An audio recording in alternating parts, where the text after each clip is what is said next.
ನಮಸ್ಕಾರ ಬಂಧುಗಳೇ, ನೀವು ನೋಡ್ತಾ ಇದ್ದೀರಾ ಅಂಗವಿಕಲರ ಅಂತರಾಳ ದಿವ್ಯಾಂಗ ಜನ್ ಯೂಟ್ಯೂಬ್ ಚಾನಲ್. ಇಲ್ಲಿವರೆಗೂ ಯಾರಾದರೂ ಸಬ್ಸ್ಕ್ರೈಬ್ ಆಗದೇ ಹೊಸದಾಗಿ ನೋಡ್ತಾ ಇದ್ದರೆ ದಯವಿಟ್ಟು ನಮ್ಮ ಚಾನಲ್ ಅಂಗವಿಕಲರೆಲ್ಲರೂ ಸಬ್ಸ್ಕ್ರೈಬ್ ಆಗಿ, ಶೇರ್ ಮಾಡಿ, ಲೈಕ್ ಮಾಡಿ, ಅಭಿಪ್ರಾಯ ಕಮೆಂಟ್ ಬಾಕ್ಸಲ್ಲಿ ತಿಳಿಸಿ, ಬೆಲ್ ಐಕನ್ ಒತ್ತೋದನ್ನು ತಪ್ಪದೇ ಮರೆಯಬೇಡಿ.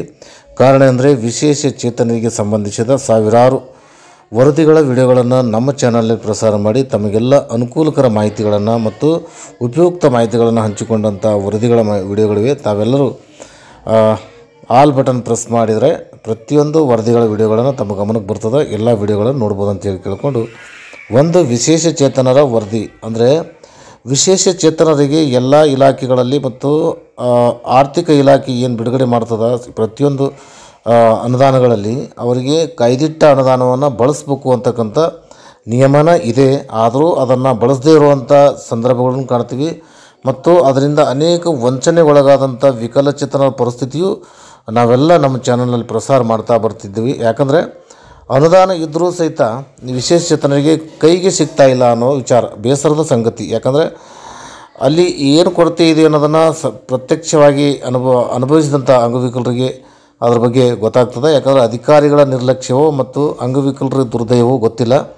ಹಾಗಾಗಿ ವಿಶೇಷ ಚೇತನರಿಗೆ ಕಾಯ್ತಿಡ್ತಕ್ಕಂಥ ಅನುದಾನ ಸರಿಯಾಗಿ ಬಳಕೆ ಆಗ್ತಾಯಿಲ್ಲ ಅನ್ನೋದು ಒಂದು ವರದಿಯನ್ನು ನಮ್ಮ ಸಾಮಾಜಿಕ ಜಾಲತಾಣದ ಮತ್ತು ಇತರೆ ಗ್ರೂಪ್ಗಳಲ್ಲಿ, ವಾಟ್ಸಪ್ ಗ್ರೂಪ್ಗಳಲ್ಲಿ ಒಂದು ಪ್ರಕಟಣೆ ಹೊರಡಿಸಿರೋದು ಗಮನಿಸಿ ನಮ್ಮ ಚಾನಲಲ್ಲಿ ಪ್ರಸಾರ ಮಾಡಿ ಇದರ ಬಗ್ಗೆ ಸವಿಸ್ತಾರವಾಗಿ ಸಂಘಟಕರು, ಅಂಗವಿಕಲರು, ಪ್ರಜ್ಞಾವಂತರು ಈ ಸಂಬಂಧಪಟ್ಟ ಈ ಅನುದಾನಗಳ ಕೊರತೆ ಎಲ್ಲಿರ್ತದೆ ಅಲ್ಲಿ ತಾವು ಪ್ರಶ್ನೆ ಮಾಡಬೇಕು. ಆ ಮನವಿ ಪತ್ರ ಕೊಟ್ಟು ಅದನ್ನು ಬಳಕೆ ಮಾಡುವಂತೆ ಒತ್ತಾಯ ಮಾಡಬೇಕಂತ ಕೇಳಿಕೊಂಡು ಈ ಒಂದು ವರದಿಯನ್ನು ತಮಗೆ ಅರ್ಪಿಸ್ತಾ ಇದ್ದೀವಿ. ವಿಕಲಚೇತನರಿಗೆ ಮೀಸಲಿದ್ದ ಹಣ ಅನ್ಯ ಕೆಲಸಕ್ಕೆ ಬಳಕೆ, ಇದು ಸರ್ವೇ ಸಾಮಾನ್ಯವಾಗಿ ಎಲ್ಲ ಗ್ರಾಮ ಪಂಚಾಯಿತಿಗಳಲ್ಲಿ ಬರ್ತಕ್ಕಂಥ ಪರಿಸ್ಥಿತಿ. ಯಾಕಂದರೆ ವಿಶೇಷ ಚೇತನರಿಗೆ ಕಾಯ್ದಿಟ್ಟ ಹಣವನ್ನು ಅಲ್ಲಿ ಇದ್ದಂಥ ಪಂಚಾಯಿತಿ ಜನಪ್ರತಿನಿಧಿಗಳು ಮತ್ತು ಪಂಚಾಯಿತಿ ಅಭಿವೃದ್ಧಿ ಅಧಿಕಾರಿಗಳು ಅದನ್ನು ಬಳಕೆ ಮಾಡದೇ ಬೇರೆ ಬೇರೆ ಕೆಲಸಕ್ಕೆ ಉಪಯೋಗ ಮಾಡ್ತಕ್ಕಂಥ ಸಂದರ್ಭಗಳು ನಾವು ನಮ್ಮ ಅನುಭವದಲ್ಲಿ ಕಾಣ್ತಾ ಬರ್ತಾಯಿದ್ದೀವಿ. ಜೊತೆಗೆ ಆ ಅನುದಾನ ಬಳಸಿರುವುದನ್ನು ಯಾರಿಗೂ ತಿಳಿಯದೇ ಗೌಪ್ಯವಾಗಿ ಇಟ್ಕೊಂಡು ಅಧಿಕಾರಿಗಳು ಮತ್ತು ಜನಪ್ರತಿನಿಧಿಗಳು ಕಾಪಾಡ್ಕೊಂಡು ಬರ್ತಾರೆ. ಅದು ಯಾರಾದರೊಬ್ಬರು ಅಂಗವಿಕಲರ ಮುಖಂಡರು ಮತ್ತು ಅಂಗವಿಕಲರ ಪ್ರಜ್ಞಾವಂತರು, ಸಂಘಟಕರು ಅದನ್ನು ಪ್ರಶ್ನೆ ಮಾಡಿದಾಗ ಅಥವಾ ಆ ವಿಷಯವನ್ನು ಹೊರಗೆ ಹಾಕಿದಾಗ ಎಲ್ಲರ ಗಮನಕ್ಕೆ ಬರ್ತದೆ. ಅಂಥ ಒಂದು ವಿಷಯ ತಮ್ಮ ಜೊತೆಗೆ ಇವತ್ತು ನಾವು ಪ್ರಸಾರ ಮಾಡಿ ಅನುಭವಿಸಿದ ಆ ಅನುಭವನ, ವಿಕಲಚೇತನ ಅನುಭವನ ಇಲ್ಲಿ ತಮ್ಮ ಜೊತೆಗೆ ಹಂಚ್ಕೊಳ್ತಾ ಇದ್ದೀವಿ. ಅನುದಾನವಿದೆ, ಸೌಲಭ್ಯವಿಲ್ಲ ಅಂದು ನೋಡಿ. ವಿಶೇಷ ಚೇತನರಿಗೆ ಅನುದಾನ ಎಲ್ಲ ಕಡೆಗೆ ಇರ್ತದೆ, ಬಟ್ ಅದರ ಸೌಲಭ್ಯ ಮಾತ್ರ ಸಿಗ್ತಕ್ಕಂಥ ಪರಿಸ್ಥಿತಿ ಅಂಗವಿಕಲರಿಗೆ ಇರಲ್ಲ. ಅದು ಎಲ್ಲಿ ಅಂತಂದರೆ ಇದು ಜಿಲ್ಲೆಯ ಗ್ರಾಮ ಪಂಚಾಯಿತಿಗಳಲ್ಲಿ ವಿಶೇಷ ಚೇತನರಿಗೆ ಮೀಸಲಾಗಿರುವ ಅನುದಾನ ಸಮರ್ಪಕವಾಗಿ ಬಳಕೆಯಾಗುತ್ತಿಲ್ಲ. ವಿಶೇಷ ಚೇತನರಿಗೆ ಅಗತ್ಯ ಮೂಲಸೌಕರ್ಯ ಒದಗಿಸಬೇಕಾದ ಅನುದಾನವನ್ನು ಬೇರೆ ಕೆಲಸಗಳಿಗೆ ಬಳಸಲಾಗುತ್ತಿದೆ ಎಂಬ ಗಂಭೀರ ಆರೋಪ ಇಲ್ಲಿ ವ್ಯಕ್ತಪಡಿಸಿದ್ದಾರೆ. ಅಂದರೆ ಗ್ರಾಮ ಪಂಚಾಯಿತಿ ತೆರಿಗೆ ಹಣದಲ್ಲಿ ಅಭಿವೃದ್ಧಿಗೆ ಸಿಗುತ್ತಿಲ್ಲ ಪಾಲು. ಇಲ್ಲಿ ವಿಶೇಷವಾಗಿ ಈ ಮೊದಲು ನಾವು ನಮ್ಮ ಚಾನಲ್ನಲ್ಲಿ ಸುಮಾರು ಅನುದಾನಗಳ ಬಗ್ಗೆ ಪ್ರಸಾರ ಮಾಡಿದೆವು. ಹಾಗಾಗಿ ಸಾದಿಲುವಾರು ವೆಚ್ಚ ಏನಿರ್ತದೆ ಅದರಲ್ಲಿಯೂ ಸಹಿತ 5% ಕಾಯ್ದಿಡಬೇಕು, ಅದು ಖರ್ಚು ಮಾಡಬೇಕು ಅಂತಕ್ಕಂಥ ವಿಚಾರ. ಜೊತೆಗೆ ಈ 15ನೇ ಹಣಕಾಸು, ಈಗ ಹಲವಾರು ಅನುದಾನಗಳ ಬಗ್ಗೆ ಇಲ್ಲಿ ಮುಂದೆ ಹೇಳ್ತಾ ಹೋಗ್ತೀವಿ, ಅದನ್ನು ತಾವು ಗಮನಿಸಬೇಕು. ಜಿಲ್ಲೆಯ 231 ಗ್ರಾಮ ಪಂಚಾಯಿತಿಗಳಲ್ಲಿ ಒಟ್ಟು 37,000 ವಿಶೇಷ ಚೇತನರಿದ್ದಾರೆ. ಗ್ರಾಮ ಪಂಚಾಯಿತಿಗಳಿಗೆ ನೀಡುವ 15ನೇ ಹಣಕಾಸು ಅನುದಾನ ಹಾಗೂ ಗ್ರಾಮ ಪಂಚಾಯಿತಿಗಳಿಗೆ ತೆರಿಗೆ ಸಂಗ್ರಹ ಹಣದಲ್ಲಿ 5% ವಿಕಲಚೇತನರಿಗೆ ಮೂಲ ಸೌಕರ್ಯ, ಅವರ ಕಲ್ಯಾಣ ಕಾರ್ಯಗಳಿಗೆ ಮೀಸಲಿಡಬೇಕು ಎಂಬ ನಿಯಮವಿದೆ. 15ನೇ ಹಣಕಾಸು ಅನುದಾನದಲ್ಲಿ 5% ವಿಶೇಷ ಚೇತನರಿಗೆ ಕೆಲಸಗಳಿಗಾಗಿ ವಿನಿಯೋಗ ಮಾಡಲಾಗುತ್ತಿದ್ದರೂ ತೆರಿಗೆ ಹಣದಲ್ಲಿ ಮಾತ್ರ ಬಹುತೇಕ ಯಾವ ಗ್ರಾಮ ಪಂಚಾಯಿತಿಗಳಲ್ಲೂ ವಿಕಲಚೇತನರಿಗೆ ಅಭಿವೃದ್ಧಿಗೆ ನೀಡುತ್ತಿಲ್ಲ ಎಂಬುದು ವಿಶೇಷ ಚೇತನರ ಸಂಘಟನೆಗಳ ಮುಖಂಡರ ಆರೋಪ. ಇಲ್ಲಿ 15ನೇ ಹಣಕಾಸುವನ್ನು ನಾವು ಈ ಮೊದಲು ನೋಡಿದಾಗ ಪಂಚಾಯಿತಿ ರಾಜ್ ಇಲಾಖೆಯವರು 15ನೇ ಹಣಕಾಸು ವೈಯಕ್ತಿಕವಾಗಿ ಅದನ್ನು ಖರ್ಚು ಮಾಡಲು ಬರುವುದಿಲ್ಲ, ಅದನ್ನು ಬಳಕೆ ಮಾಡಲು ಬರುವುದಿಲ್ಲ ಅಂತಕ್ಕಂಥ ಏನು ಹೇಳಿಕೆ ಇತ್ತು ಆ ಪತ್ರದಲ್ಲಿತ್ತು, ಅದನ್ನು ತೆಗೆದುಹಾಕಬೇಕು. ಅದು ವಿಶೇಷಚೇತನರಿಗೆ ವೈಯಕ್ತಿಕವಾಗಿಯೂ ಸಹಾಯ ಮಾಡ್ತಕ್ಕಂಥ ಅನುಕೂಲ ಮಾಡಿಕೊಡ್ಬೇಕು ಅಂತೇಳಿ ಸುಮಾರು ಸಂಘಟಕರು, ಮುಖಂಡರು ಮನವಿ ಪತ್ರ ಪಂಚಾಯತ್ ರಾಜ್ ಇಲಾಖೆ ಕೊಟ್ಟಿದ್ದಾರೆ.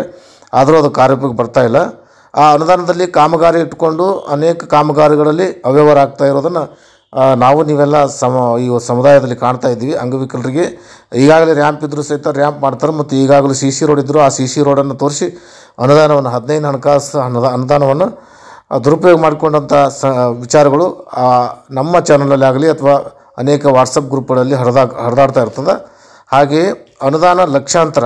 ಈಗ ನೋಡಿ 15ನೇ ಹಣಕಾಸಿನಡಿ ಗ್ರೇಡ್ 1 ಗ್ರಾಮ ಪಂಚಾಯತಿಗಳಿಗೆ 28ರಿಂದ 30 ಲಕ್ಷ ರೂಪಾಯಿ ಹಾಗೂ ಗ್ರೇಡ್ 2 ಗ್ರಾಮ ಪಂಚಾಯತಿಗಳಿಗೆ ತಲಾ 22 ಲಕ್ಷ ಅನುದಾನ ನೀಡಲಾಗುತ್ತದೆ. ಇನ್ನು ತೆರಿಗೆ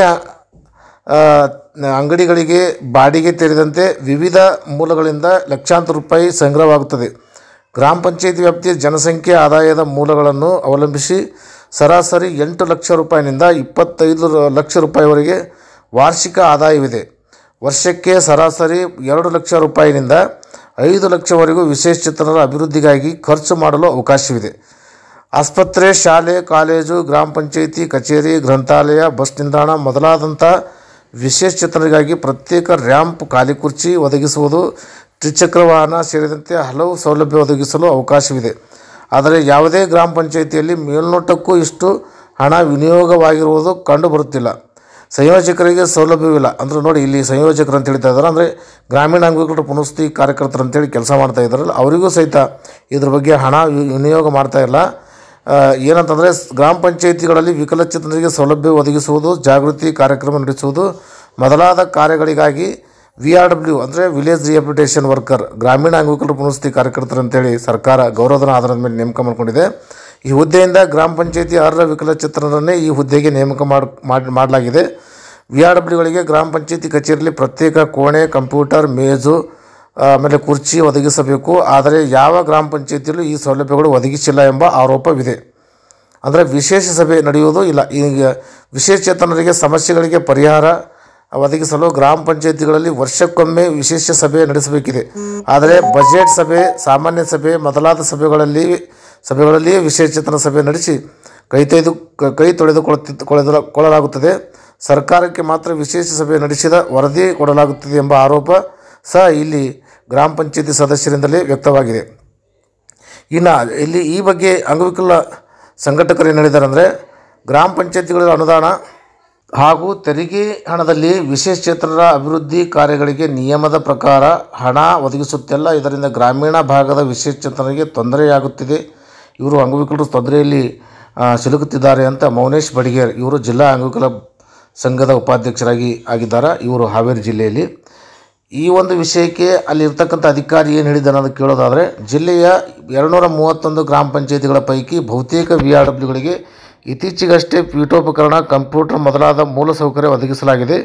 ಇನ್ನು 76 ಗ್ರಾಮ ಪಂಚಾಯಿತಿಗಳು VRWಗಳಿಗೆ ಪ್ರಸಕ್ತ ಸಾಲಿನ ಅನುದಾನದಲ್ಲಿ ಪೂರೈಸಲಾಗುವುದು. ಇನ್ನು ವಿಶೇಷಚೇತನರು ಗ್ರಾಮ ಪಂಚಾಯಿತಿ ವಿಶೇಷ ಸಭೆಗಳಲ್ಲಿ ತಮ್ಮ ಅಹವಾಲು ಸಲ್ಲಿಸಿ ಸರ್ಕಾರದ ಸೌಲಭ್ಯ ಪಡೆದುಕೊಳ್ಳಬೇಕು ಎಂದು ಅಲ್ಲಿರ್ತಕ್ಕಂಥ ಜಿಲ್ಲಾ ಅಂಗವಿಕಲ ಕಲ್ಯಾಣಾಧಿಕಾರಿಯಾದಂಥ ಅಶು ನದಾಫ್ ಅವರು ತಿಳಿಸಿದ್ದಾರೆ. ಅಂದರೆ ಈ ಸಂಘಟಕರು ಹೇಳೋ ಮಾತಿಗೂ ಅಂಗವಿಕಲ ಅಧಿಕಾರಿ ಹೇಳೋ ಮಾತಿಗೂ ತಾಳೆ ನೋಡಿದ್ರೆ ವ್ಯತ್ಯಾಸ ಕಂಡು ಬರ್ತಾ ಇದೆ. ಹೀಗೆ ಅಧಿಕಾರಿಗಳ ಹೇಳಿಕೆ ಮಾತ್ರ ಇಲಾಖೆ ಪರವಾಗಿರುತ್ತದೆ.